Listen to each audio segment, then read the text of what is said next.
What if the footage that could end Diddy's career was never supposed to surface? In this investigation, we uncover the 2016 hotel assault he paid $50,000 to erase, caught on tape dragging and kicking Cassie. But that tape led to everything. Insider freak-off testimonies, forced NDAs, secret USB handoffs, and shocking courtroom claims of blackmail, human trafficking, and psychological control. From the assistant who says she was brainwashed to a federal raid seizing encrypted drives, this is the story Diddy fought to bury. Even behind bars, he was plotting a birthday media spin mid-trial. We break down every leak, every lie, every name.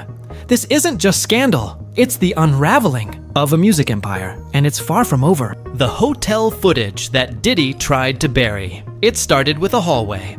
Just another luxury hotel corridor in LA, until the cameras caught what Sean Diddy Combs never wanted the world to see. In 2016, at the Intercontinental in Century City, Diddy was filmed punching, kicking, and dragging his longtime girlfriend Cassie Ventura after what insiders called a freak-off. The violence wasn't subtle. It wasn't something that could be explained away.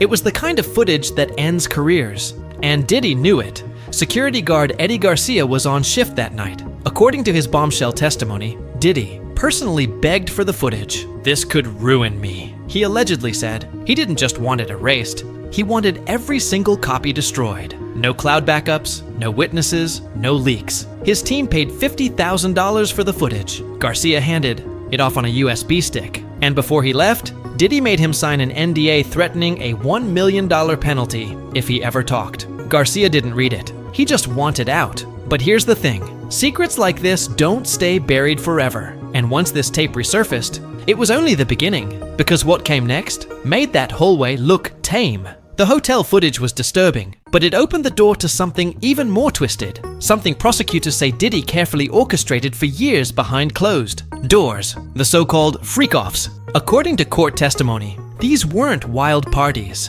They were staged, controlled, and often deeply disturbing. Multiple witnesses, including Cassie herself, say she was forced to participate, sometimes violently coerced, sometimes blackmailed. And then came Sean Deering, a former escort whose face was shown in court as part of the evidence. For years, he stayed silent. But now, with his identity out there, he's speaking up. He said he was hired more than a dozen times through an elite escort service. Every time, it was the same trio, Diddy, Cassie, and him. No audience, no spontaneity, just performance under pressure.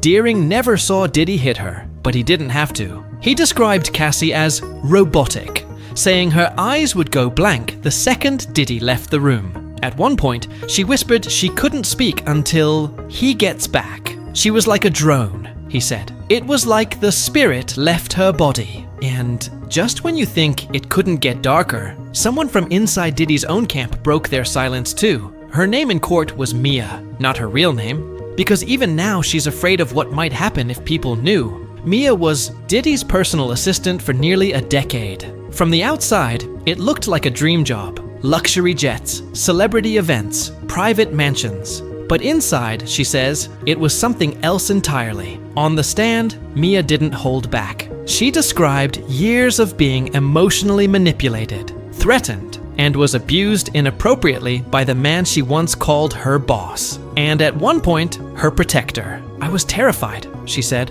"I was brainwashed." She claimed the abuse started at Diddy's 40th birthday party, in a suite at the Plaza Hotel, no less. From there, it allegedly continued on private jets, in his LA home, even mid-flight, when Diddy's lawyers pressed her about why she didn't leave or speak. "Out," she broke down. "You don't understand. He made me feel like he owned me." Mia's texts from years later paint a haunting picture. One even referenced a nightmare where she was trapped with R. Kelly, and Diddy came to rescue her. To the outside world, he was a mogul. To her, he was a constant threat wrapped in charm. But Mia wasn't the only one, and as the trial continued, more voices and darker secrets started to break through the silence. Inside the secret dealings, NDAs, cover-ups, and USBs after the hotel assault, Diddy wasn't just scared. He was in full damage control mode. According to Eddie Garcia, the security guard who saw everything unravel firsthand, Diddy didn't waste time. He needed that footage buried, fast. He called personally, voice shaking, asking if it had been uploaded anywhere. "This could ruin me," he said. He didn't just want the copy, he wanted proof there were no backups. Garcia testified that Diddy's team paid $50,000 for the footage. His boss handed him a USB drive, told him to deliver it directly, and make sure no one else ever saw it. Diddy was thrilled, kept calling him Eddie, my angel. But before Garcia could leave, Diddy handed him a non-disclosure agreement, $1 million fine if he ever talked. Garcia didn't read it. He just signed and got out. Even more chilling, Diddy FaceTimed Cassie while Garcia was there. Told her to say she wanted it all to go away too. Garcia says she nodded, quietly.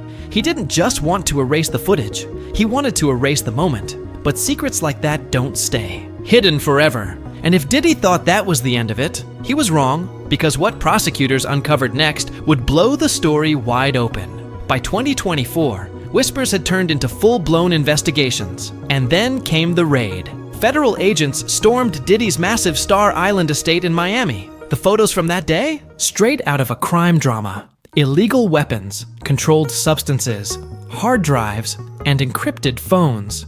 All seized in a single morning. This wasn't just about one video anymore. Prosecutors now believed they were looking at a criminal enterprise, with Diddy at the center. According to the indictment, the charges weren't small: human trafficking, racketeering, and transporting individuals for commercial acts. A decade-long web of coercion, blackmail, and psychological control. The freak-offs were no longer rumors. They were listed in court documents as coordinated, planned, and filmed. Victims, prosecutors said, were drugged, manipulated, and sometimes terrified into compliance. But what shocked many wasn't just the evidence. It was who had started to turn on him. People from inside his inner circle, assistants, staff, former escorts, were now talking. The narrative was unraveling. And Diddy, once untouchable, now faced a courtroom where his legacy couldn't protect him. Still, even under federal indictment, Diddy wasn't done trying to spin the story in his favor, because behind bars, he was already plotting his next move. By the third week of trial, the courtroom didn't feel like justice. It felt like a war zone.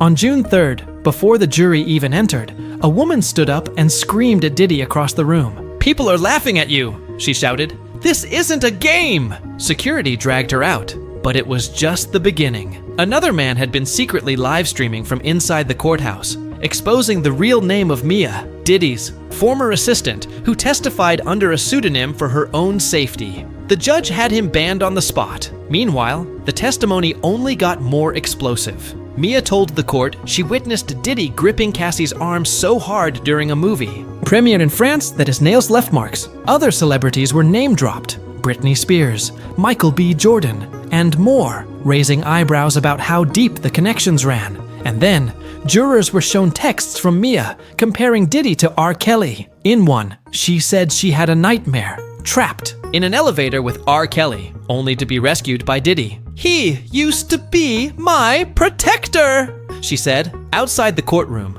public opinion was shifting. But inside, Diddy wasn't just watching his empire collapse. He was still trying to control the narrative from behind bars. And how he tried to do that might be the most calculated part of the story yet. Locked up, under federal investigation, and facing life-altering charges, most people would go quiet. Not Diddy. Prosecutors revealed that even behind bars, the music mogul was scheming to control the narrative. They played recordings of his jailhouse, phone calls in court, where Diddy laid out a plan to reshape public perception, starting with his birthday. According to the feds, he was planning a full-scale social media campaign from his cell. The goal? Flood timelines with love, legacy, and distraction. He wanted people to forget the trial, forget the footage, forget the word trafficking. One of the recordings mentioned coordinating a birthday video from Mia herself, the very woman testifying against him. His lawyers tried to use that video to suggest she still had affection for him. But when questioned, Mia said it all came down to fear and guilt. "He was still in my head," she told the jury. "I felt horrible for him when Kim Porter died. I didn't know how to say no." That single moment showed the truth of Diddy's control. It didn't stop at the courtroom doors. He was still pulling strings, still trying to shape what people saw.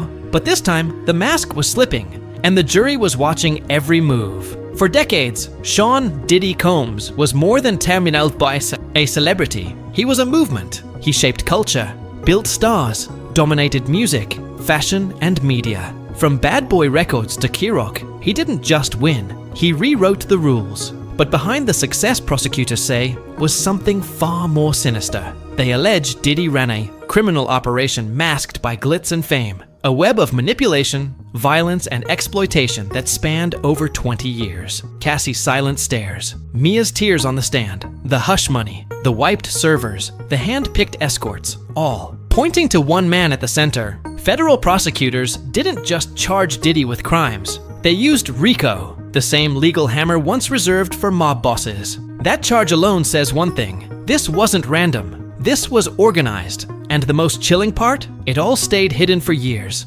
protected by money, protected by silence. But that protection is gone now. The trial isn't over, but the myth is, the legacy Diddy spent decades building is now tied to NDAs, assault footage, and federal raids. What happens next is up to the court. But one thing is clear, the fall wasn't just hard, it was historic. This trial is far from finished. New witnesses are still being called, more secrets are surfacing, and what we've seen so far might only be the tip of the iceberg. If the footage, the raids, and the testimonies shocked you, just wait, because insiders say there's even more coming. How deep did this really go? Who else knew? And could someone with this much power ever face real consequences? We'll be watching it unfold. So if you want to stay ahead of the headlines, don't forget to subscribe, turn on notifications, and check out our next deep dive, where we uncover the celebrity connections you didn't know were tangled in this story. And one last thing, drop a comment. Do you think Diddy's empire was built on manipulation from the start?